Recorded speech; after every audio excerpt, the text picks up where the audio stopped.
A c'hoariem kentor me chose, jouer à la ferme, a reze war gwez deom, a rele ar ma hebe patates ve kichen, peta eo anno da reze a reuel.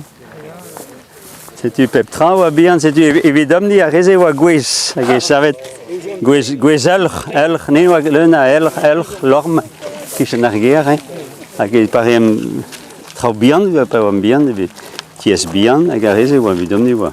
Ar gwez, quoi. Ma rezo, ranket en a kuit a bred ar homatot en a oadi. A real, a zo bozen, no? Bozen. Ne ket elvezen, pe al c'hwezen? Moutarde ou comme ça? A matre, ya. Al c'hwezen ne ket memestra. Hag a reze? Teol. Rumex. Ouais, hag e kerne? Kolmor. Kolmor.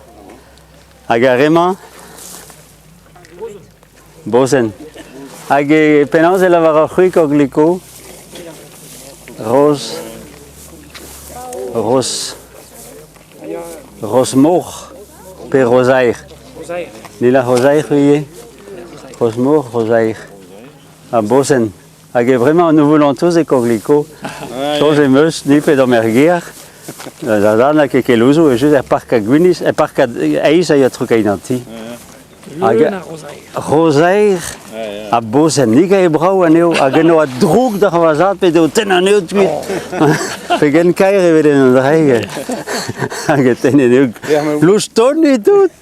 Hag ervez ema er ger e losken tout a rosair en drou d'an ti. Hag e mam Nicole ne da Habrignogan, on a pedet da zon da eva ban e kafe da hout e mern e nevez amzer eo leun a rosair en drou d'an ti.